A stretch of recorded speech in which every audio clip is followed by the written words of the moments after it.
오늘 본문 민수기 13장은요.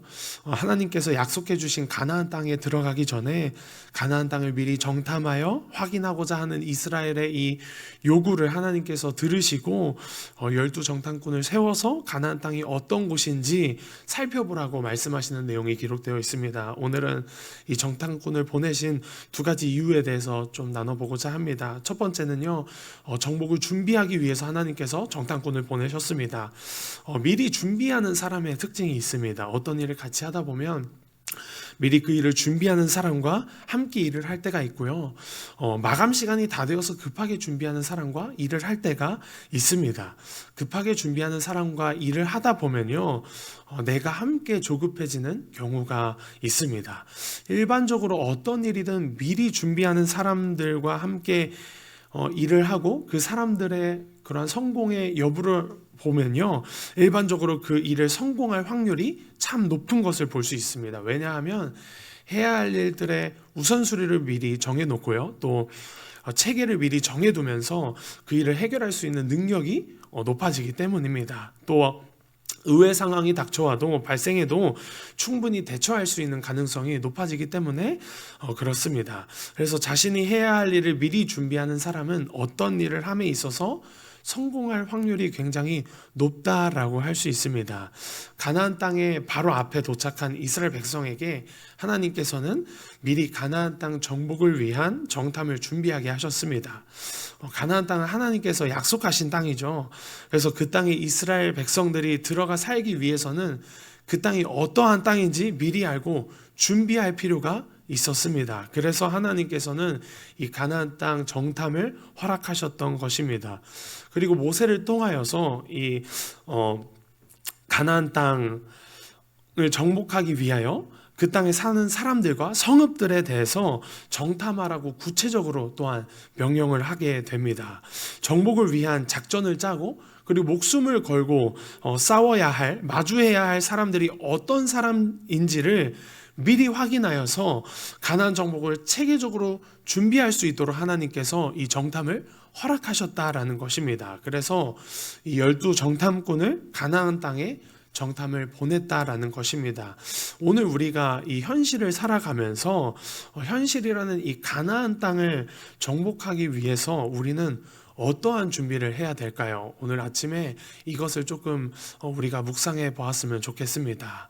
두 번째는 하나님의 약속을 의심하지 않도록 하기 위해서 하나님께서는 이 정탐꾼을 보내셨습니다. 하나님께서 약속의 땅인 가나안 땅을 젖과 꿀이 흐르는 땅이라고 말씀하셨는데, 이 황량한 광야와 같은 지형이 많은 이 팔레스타인 중동 지방에서는요, 젖과 꿀이 흐르는 땅이라고 하면은 모두가 살고 싶어하는 땅이고 모두가 욕심을 내는 땅일 것이었습니다.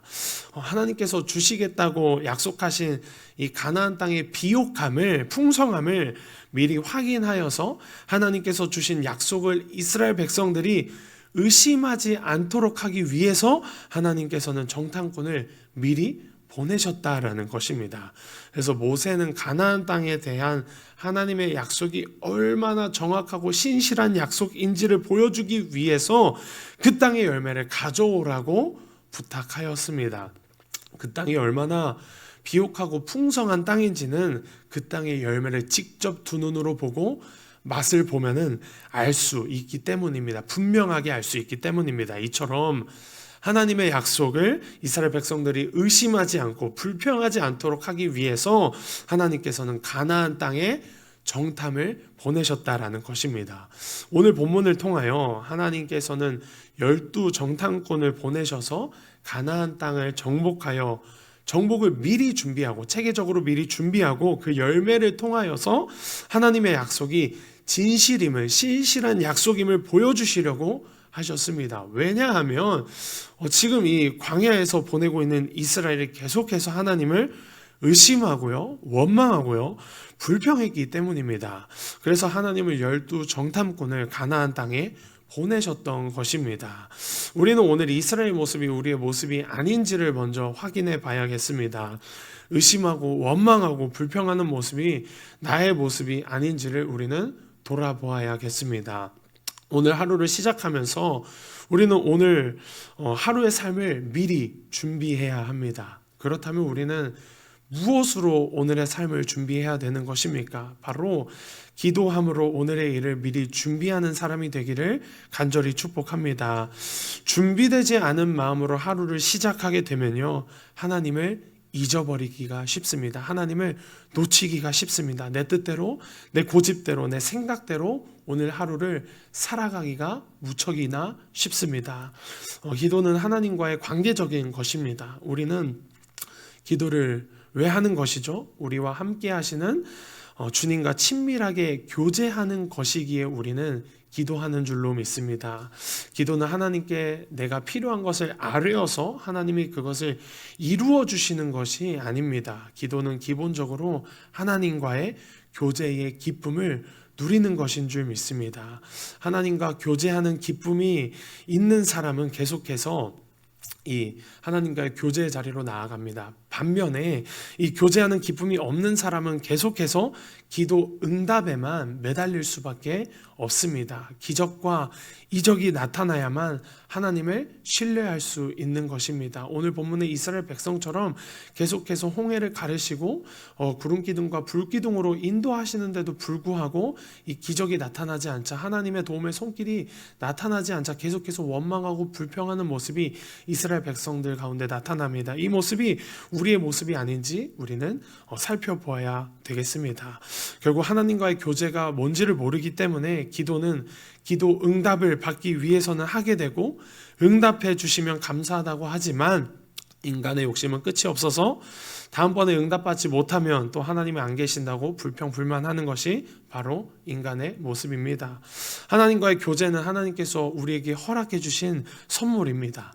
하나님은 우리가 하나님을 아빠, 아버지라고 부를 수 있는 복을 허락해 주셨습니다. 그 복을 예수 그리스도 안에서 우리에게 누릴 수 있도록 해 주셨습니다. 그러므로 우리는 오늘 하루, 우리에게 허락된 하루를 살아가기에 앞서서 기도로 준비해야 합니다. 오늘 하루 내가 어떻게 살아가야 하는지, 또 하나님 앞에서 기도해야 할 기도 제목은 무엇인지 하나님 앞에 여쭈어 봐야 합니다.